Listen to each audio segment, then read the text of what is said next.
C'est Romain de la chaîne YouTube Gagner de l'argent et la liberté et du blog du même nom. Donc très heureux d'être parmi vous une fois de plus dans cette vidéo. Donc pour ceux qui ne l'ont pas encore fait, abonnez-vous à ma chaîne, comme ça vous aurez toutes mes vidéos. Et puis allez cliquer sur la cloche des notifications, comme ça vous serez informé de toutes mes nouvelles vidéos. Et puis également vous pouvez cliquer, vous allez voir mon blog qui s'intitule Gagner de l'argent et la liberté. Donc sur Facebook, Twitter, sur Instagram ou directement sur internet. Alors ce que je voulais partager aujourd'hui avec vous dans cette vidéo, c'est comment toucher, percevoir des dividendes trimestriels en bourse, puisqu'effectivement vous pouvez en percevoir chaque année, chaque trimestre, chaque mois. En général chaque mois c'est plus rare, mais il y a beaucoup d'entreprises, de sociétés qui versent des dividendes trimestriels et c'est intéressant de les connaître pour plusieurs raisons. C'est que si vous avez une action qui est plutôt tendance haussière, si en plus d'un autre côté vous avez la possibilité chaque trimestre de percevoir des dividendes supplémentaires, ça peut être qu'un avantage pour vous. Ça vous permet d'avoir une valorisation de votre action plus importante et donc d'avoir une plus grosse plus-value. Donc ça peut être qu'un avantage pour vous d'en bénéficier, d'en profiter. Alors il faut savoir que la plupart des actions américaines que vous achetez sur un compte titre versent des dividendes trimestriels, que ce soit Apple, Microsoft, Bank of America, Wells Fargo, etc. Toutes ces actions-là versent des dividendes trimestriels. Donc déjà, il ne faut pas hésiter à en profiter. Il faut savoir que les riches, souvent, ne font pas ne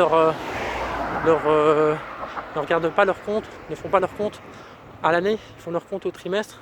Et c'est comme ça qu'ils peuvent, chaque trimestre, s'ils le souhaitent, toucher des dividendes, percevoir des dividendes sur leur compte. Donc bien sûr, il faut déjà quand même avoir des sommes importantes, parce que si à chaque fois vous vous amusez à retirer cet argent que vous percevez, eh bien ça va pas augmenter beaucoup. Donc il faut laisser le temps que les dividendes puissent faire leur travail. Donc au moins je dirais un minimum de 5 ans, c'est pas trop mal, voilà. Et puis pour les actions que vous achetez sur un PEA, donc après il y a la possibilité aussi de les acheter sur un compte titre pour certaines. C'est vrai qu'il y a très peu d'actions françaises ou européennes qui versent des dividendes trimestriels. Il y en a quand même quelques-unes. On peut citer Total, on peut citer MT électronique, MT micro électronique. Vous avez aussi ABC arbitrage ou encore Technip, pardon. Donc ça c'est pour les actions françaises. Les actions européennes, vous avez Unilever, ou alors vous avez encore les actions de Grande-Bretagne comme par exemple HSBC Holding. Donc ces sociétés-là versent des dividendes trimestriels et surtout l'avantage c'est que vous pouvez les acheter aussi bien sur un PEA que sur un compte titre, donc vous pouvez cumuler les deux.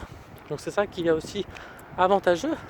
Donc en fait l'avantage de percevoir des dividendes trimestriels, c'est que ça vous permet de valoriser plus rapidement votre action. Donc il ne faut pas vous priver de ça, d'autant que j'ai parlé que bien sûr si vous achetez sur une même action, si vous faites des achats sur une même action à des périodes différentes, bien sûr ça ne va pas vous coûter la même chose, donc ce qui fait que le coût de revient ne sera pas le même et vous pouvez au final vous retrouver à perdre de l'argent alors qu'en fait vous pensez en gagner.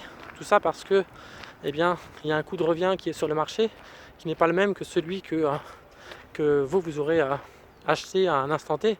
Donc l'avantage aussi de percevoir des dividendes trimestriels, c'est que ça vous permet de pouvoir plus facilement avoir une valeur d'action supérieure au coût de revient au final. D'autant plus si vous utilisez la stratégie d'acheter le même montant à chaque fois pour la même action. Par exemple, vous allouez 150 € sur une même action et parfois vous pouvez en acheter 2, parfois vous pouvez en acheter 3. Bien sûr, ça dépend de la valeur de cette action, mais si c'est une action qui est aux alentours des 70-80 €, vous avez 150 €, parfois vous en achetez 2, parfois vous pouvez en acheter plus, puisque vous aurez peut-être en portefeuille aussi des sommes supplémentaires, etc. Donc tout ça pour vous dire que il faut en profiter, il faut en bénéficier. C'est une des stratégies d'enrichissement que je voulais vous parler aujourd'hui. Donc si vous avez aimé la vidéo, likez-la, abonnez-vous, donc partagez-la, mettez-moi vos commentaires, et puis abonnez-vous également à ma chaîne et allez consulter mon blog, ma page Facebook, Twitter ou Instagram.